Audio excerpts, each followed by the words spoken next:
meine Freiheit, ja, ich will ja meine Freiheit haben, so dass ich wohnen kann, wo ich will.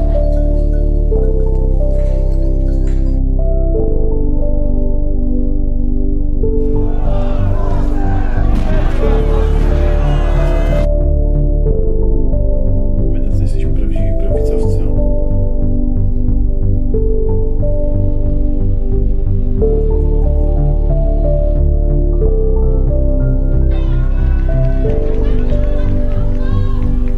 فاصله مجموعی است از وقفه‌های در حرکت.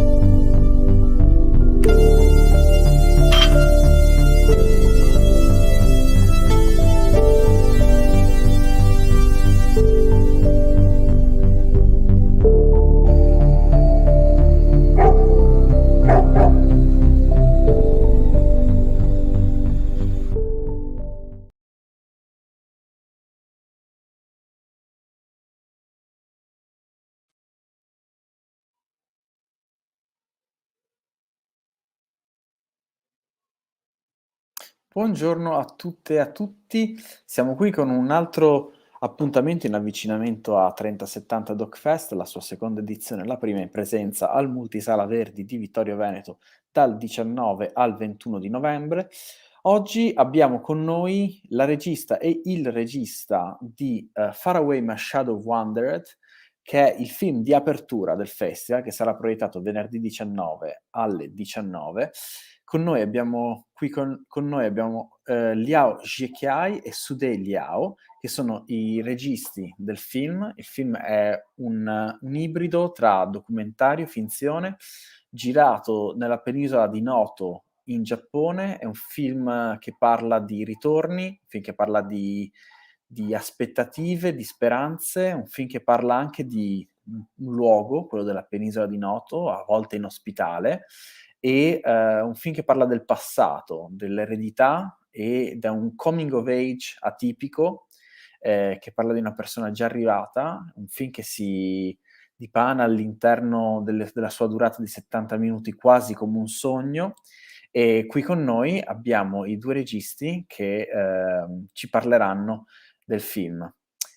Li vediamo, eccoli qua, Sudhee Liao. L'incontro sarà tenuto in inglese. Welcome, and we're very happy to have you here today to this live interview with you towards the next 3070 Doc Fest. So first of all, I would like to just ask you, how are you and where are you? Sudhee? Oh, hi. Thank you for having us. I'm good. I'm currently in Hong Kong now. So, yeah. And Yeah. you, Liao? Jiekai? Yeah, hi everyone.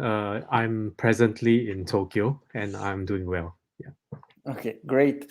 So the first thing that I'd like to ask you is how the film was born in your mind, because it's a very kind of contamination between a documentary and fiction, and I was really interested in the process of also of writing, but first of all, how the idea and the story came up to you.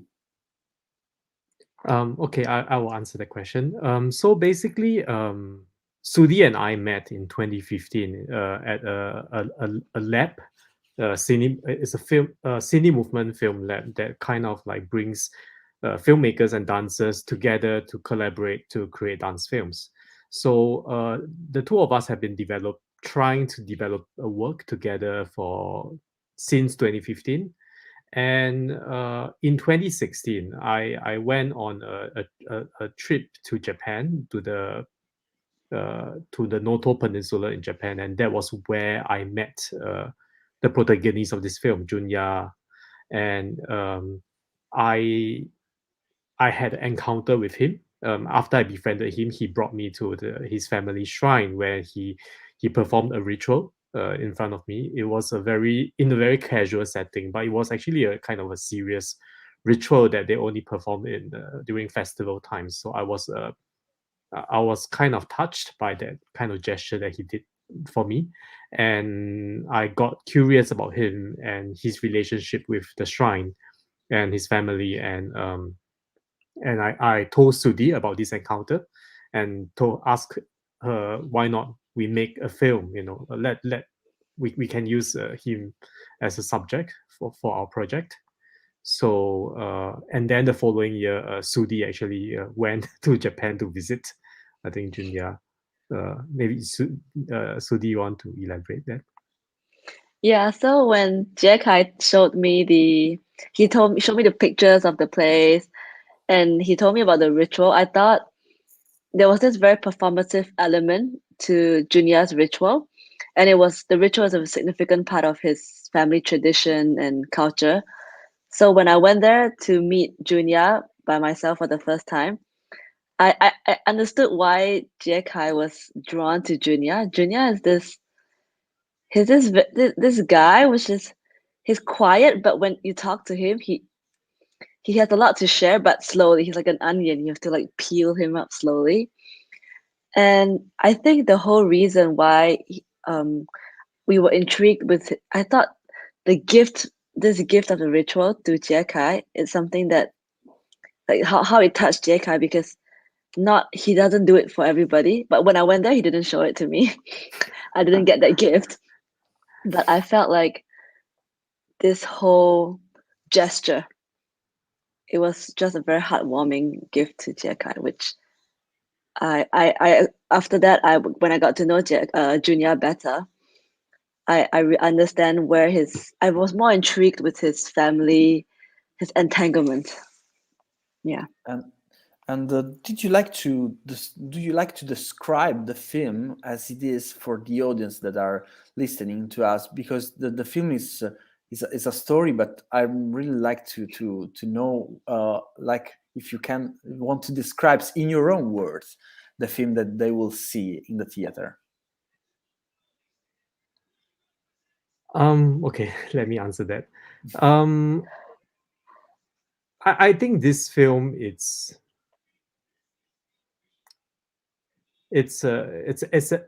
about okay, let me try to. I mean, it's a film about a character who has this sort of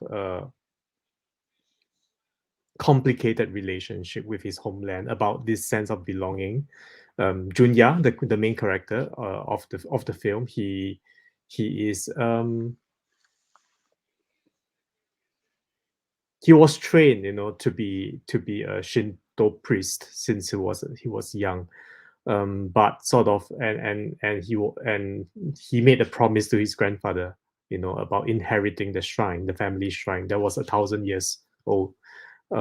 But because of some complicated family matters, that promise could not be fulfilled, and he sort of left his homeland, and he was like in Thailand, working there for a while, and then but he found himself returning, to his to his home. And in that film, he used a metaphor of swallow. He said that swallows always find themselves coming back to their homeland.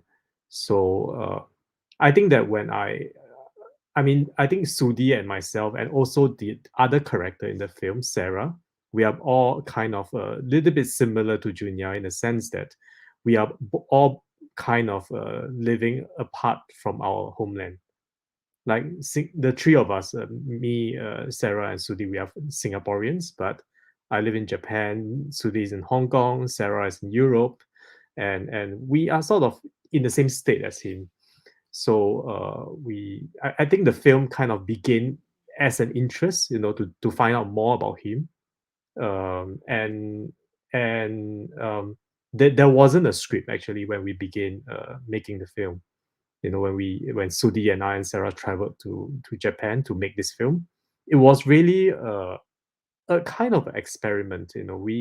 We have some ideas of what we like to explore, but we are not sure whether this film is going to be short, it's going to be long, and the process. We really create it in a very organic way,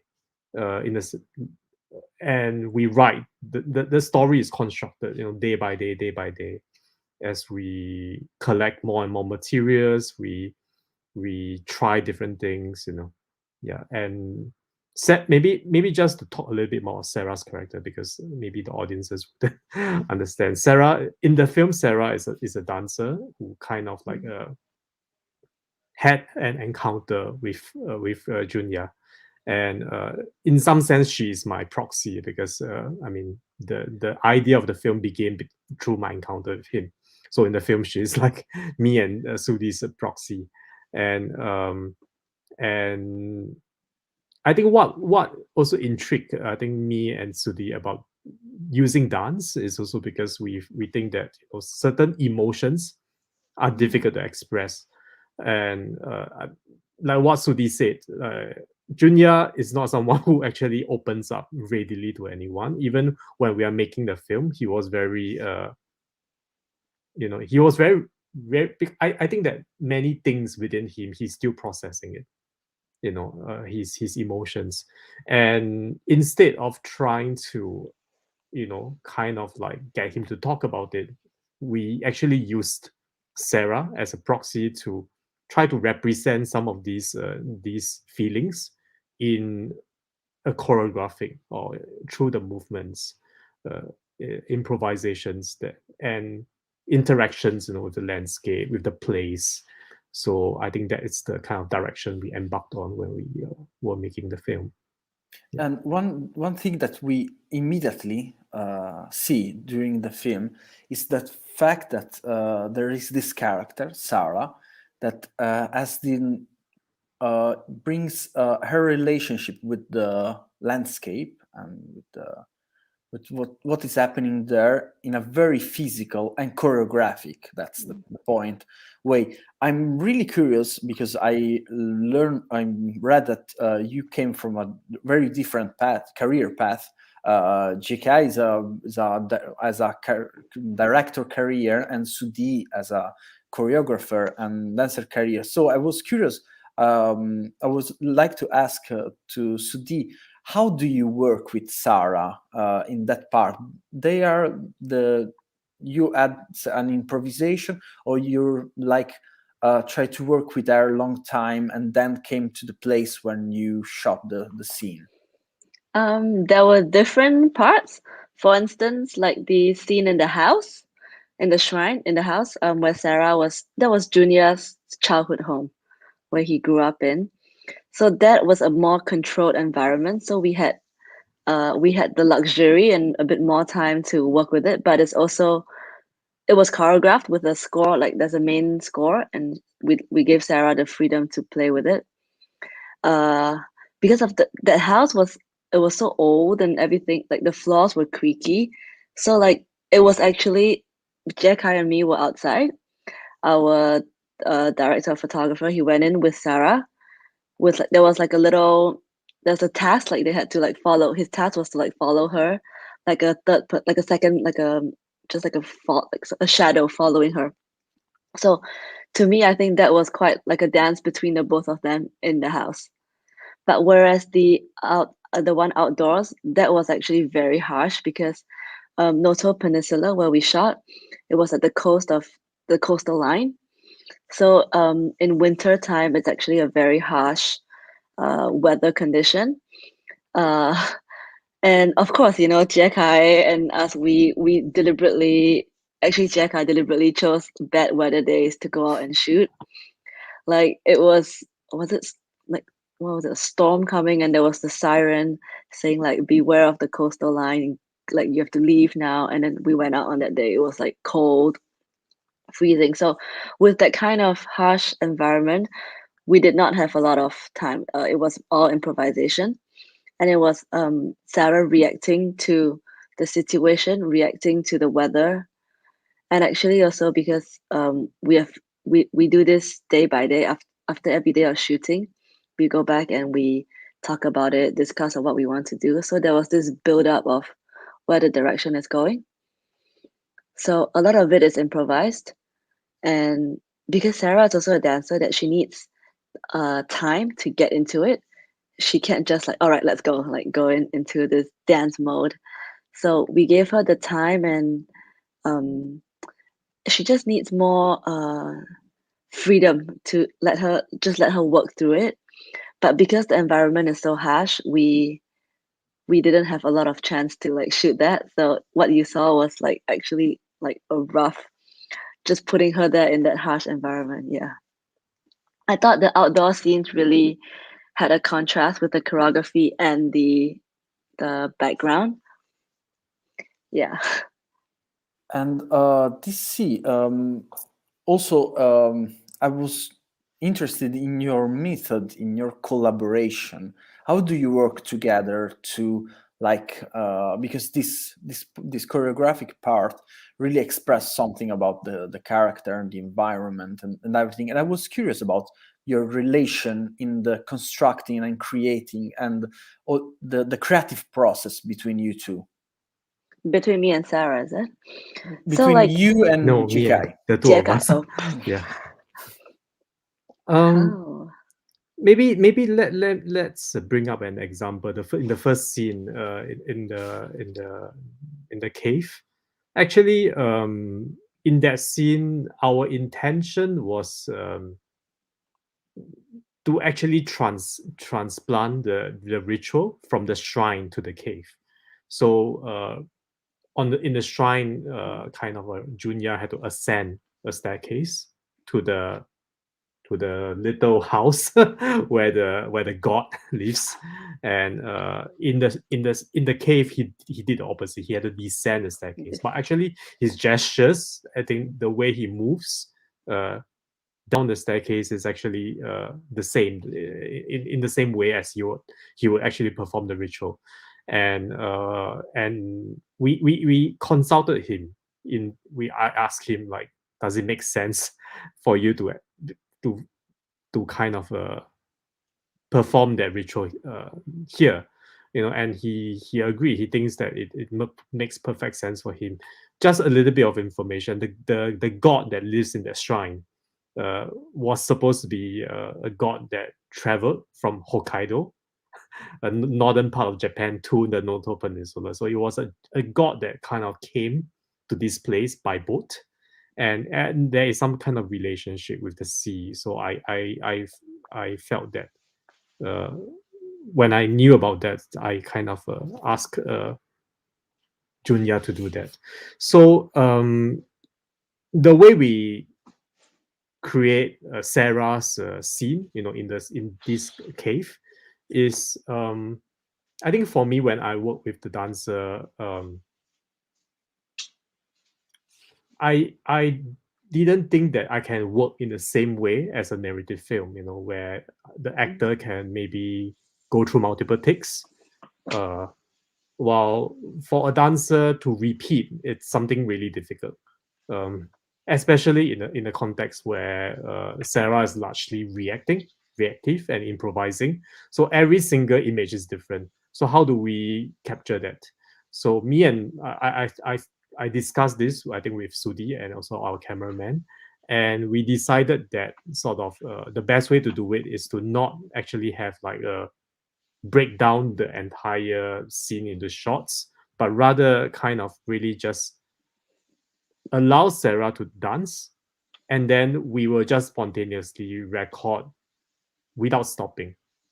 So Sarah goes on a half an hour long improvisation, and me and the cameraman will really shoot it like we are maybe, for lack of a better word, like a documentary. Like we are observing, and then we are like move the camera even when she was dancing. We wouldn't ask her to stop. There's no start, there's no cut.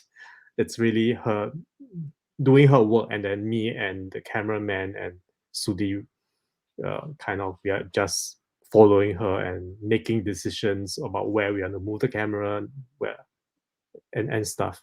And I think between every single try, attempt. There won't be too many attempts. Sarah usually can only go maybe 2 or 3 times a day, and that's really her limit. I think Sudhee will kind of talk to Sarah, I think, about how we want to go differently, in the next try, because in a sense, I think Sudhee is able to look at the performance from the outside. Yeah. I will give her sorry. Yeah. Go ahead. No, Sudhee, go ahead. Like how I would direct Sarah with like movement motives, like, oh, maybe focus more on this, like smaller details, and then she will just go on her journey and we'll ride on the same journey with her. Because also the weather was very cold, it's not nice for the body to just keep going on. So that's why she needs time to warm up, especially in the morning. She takes like 2 hours to warm up her whole body before we go out for shoots. Yeah. And how do you work with Junia? Because it's very natural. You seem very invisible in the film. It looks like very really as he was acting, but it's his own life, and it's in its incredible way that you are really establishing a relationship with him very free in the way. So I was curious, how do you work with him? What was your method with the camera and Junia? I think at the beginning of when we first arrived, we did an interview with him, a very long interview, because I think I know a lot about his story, but we kind of really need him to open up and share with us more details. So we did a really long interview with him, but we didn't use the interview in the film. So that, and also to kind of get him to be used with the camera. I would say that Junia he kind of wants to be on camera, but he also doesn't want to be on camera at the same time. There is a little bit of a sort of a conflict in him. I think he is very excited about the project. But at the same time, I think it's not an easy thing, because I think his story is very personal, especially when he has to talk about his grandfather. These feelings are like so. It's not something he actually share readily, and to actually share it when the camera is recording, it's not. So we kind of had to really slowly kind of build up day by day and open his heart, towards the project. And I mean, we did that by really just kind of, like, for example, in the scene in the car, we kind of just set the camera and record the entire journey while we talk to him and ask him to bring us to various places. I use a device the device is the camera that he used to take pictures. So that was something that was from us. So I gave him a camera. I said, I want, if you see any, it's a really easy to use film camera. You kind of just open and just take. It's completely automatic, so he doesn't have to learn. And I would just like him to take pictures of anything that he felt is significant or important to him. It can be anything. So he really kind of like just drove and just started taking many pictures. And sometimes we wouldn't really know why he took the image of a particular place until I developed the film and I saw the negative. And then I saw, oh, he took this picture because there is this sign on the road that says, "Welcome to Anamizu," and Anamizu is like his hometown. And so kind of that's how I mean, there are some scenes where it's a little bit more constructed, more like I ask him to be in a very specific situation, while other scenes, it's really like open, like the scenes on the boat, for example. There's no direction. He really just walk around the boat, and we are really on a journey together to take the boat from one part of Noto towards his hometown. Yeah, and it was really like spontaneous at that time. Yeah. Okay, and also I would like to stay on the spontaneous kind of stuff, because the film, after the scene in the cavern, we see the first thing we see is Junia dreaming, maybe, or just sleeping. Yeah. And I was I'd really like to ask you the component of dream in the film, and what is not easy to see, what is out of the picture, how much is important in your film and in the making of your film, because what we see is an exploration of a landscape, but after there's another dimension that you explore in other way. And I was interested in listening to you about this kind of stuff that the film is plenty of. Okay. I tried. I'm not sure if I get your question completely, but let me try. I know what scene you are talking about. I mean, like after the first part, we see him waking up from the bed. That was actually the one of the first scenes that we shoot, because after we shot the interview with him, I wanted to get everybody warmed up to the shoot. So I wanted to do something simple. That day we didn't go anywhere. We just stayed in the guest house.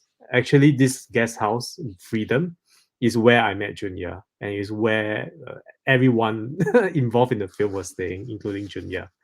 And Junya sometimes in Freedom there is this really huge space where there is sometimes heavy metal concerts taking place, because the owner of Freedom, who's Tomohiro, who's also in the film, he's like a big fan of metal music. And Junya sometimes sleeps in that concert area. I have no idea why.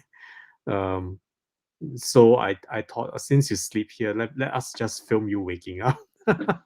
One day, just really, the intent originally was really just to get him acclimatized with being in the presence of a camera, so he's not awkward, And at the same time, we also tried some little things with Sarah in the same space, but the context of it becoming, him waking up from a dream, it was really an editing. It was created in editing. When we finished shooting the film, although we knew what we were shooting, but we have no idea how to assemble it. So actually, we gave all the material to the editor, who is someone who wasn't involved in the film at all. And she really, her name is, the editor's name is Zhang Yun. She's from China, and she really sort of took all the materials and gave us another proposition, on top of all our ideas. I think the idea of making it sort of, I mean, we use some of these scenes of him waking up to make certain other scenes a little bit more like a dream.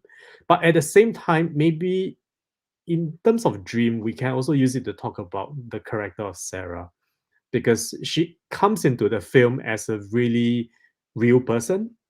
She's there physically, she's talking to Junya, they're having conversations, and they are slowly becoming close and knowing more and more about each other.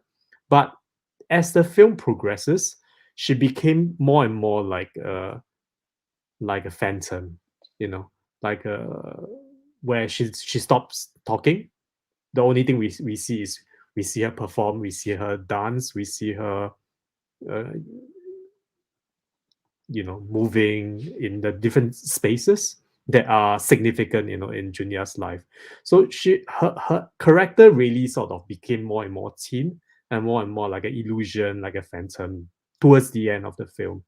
And that was again something that was constructed in the editing process. It was something that we discussed with the editor. We thought that was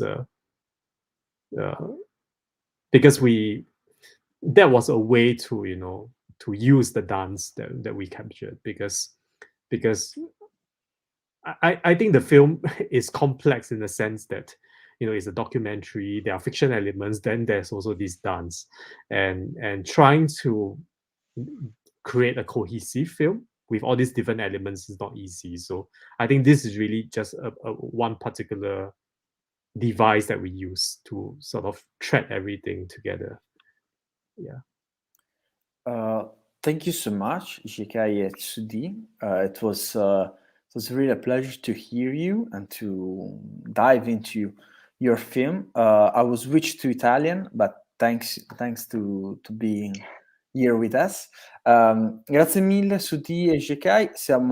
Vi ricordo che il film è il film di apertura di 3070 DocFest, sarà proiettato venerdì 19 alle 19 al Multisala Verdi di Vittorio Veneto. Lo potete comunque trovare dal 22 di novembre al 22 di dicembre andando sul sito di 3070 DocFest e iscrivendovi al VOD, e potrete guardare tutta l'offerta del festival. Io vi ricordo che ci ritroveremo con queste dirette la prossima settimana, lunedì a mezzogiorno, con Sanaz Sorabi di One Image to Act. Io vi ricordo di 3070 DocFest dal 19 al 21 di novembre al Multisala Verdi, seconda edizione, prima edizione in presenza. Vi ringrazio e vi do appuntamento a un prossimo appuntamento in avvicinamento a 3070.